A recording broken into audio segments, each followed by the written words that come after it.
जी भाई स्टार्ट करते हैं। जैसे कि आपको पता है कि हम सिर्फ इसमें एडजस्टमेंट्स देखते हैं, क्योंकि एडजस्टमेंट्स को जब आप हटा देते हो तो सवाल सिर्फ फॉर्मेट बन जाता है, बेसिक्स बन जाता है। ठीक है, तो इसमें सबसे पहले आपको एक चार्ट दिया हुआ है ऊपर, तो वैल्यूज दी हुई है, ओपनिंग और क्लोजिंग बैलेंस दिया हुआ है, और नीचे आपको बैंक स्टेटमेंट दी हुई है। ठीक है ना, आपको पता होना चाहिए कि बैंक स्टेटमेंट में क्रेडिट का मतलब पैसा हमारे पास आ रहा है, प्लस कर दिया, और डेबिट का मतलब होता है पैसा हमारे पास से जा रहा है।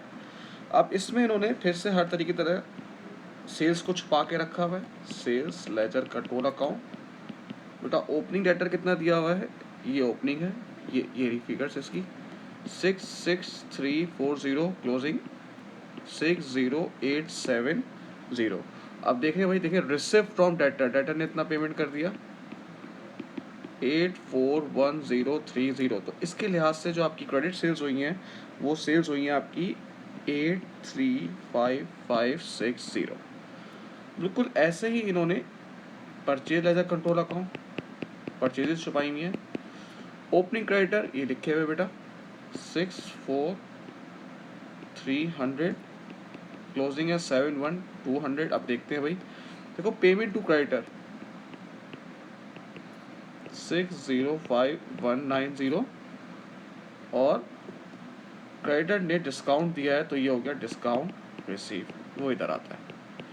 इस लिहाज से आपकी परचेजेस बन रही हैं 631090। ठीक है भाई, अब इसमें एक और एडजस्टमेंट है डेप्रिसिएशन की।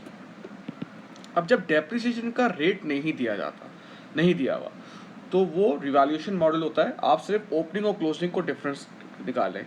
साल के स्टार्ट में फिक्सचर्स की वैल्यू थी 24,000। अब देखें इस पूरे सवाल में फिक्सचर नहीं लिया गया है, नहीं दिया गया है, और साल के एंड में हो गई 18,000। ये डेप्रिसिएशन 24 से 18 हो गई। इसका मतलब है कितने से डेप्रिशिएट हुआ है, 6,000।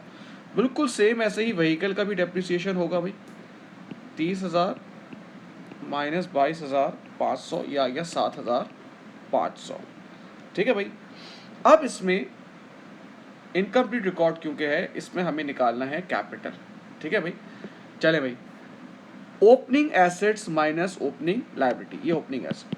अब देखें मैं एसेट्स के आगे, एक ये आपका एसेट है, ठीक है, एक ये आपका एसेट है, एक ये आपका एसेट है, ये एसेट है, ये एसेट है, ये एसेट है, और ये क्रेडिटर आपकी लायबिलिटी। एक तो ये लायबिलिटी हो गई, और तरह ये देख लो जो बैंक में पैसा पड़ा हुआ है वो भी आपकी लायबिलिटी है।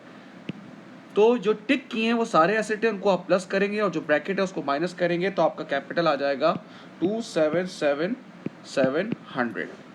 ठीक है, फिर बाकी सिर्फ आपका फॉर्मेट है, ये आपसे सवाल हो जाएगा।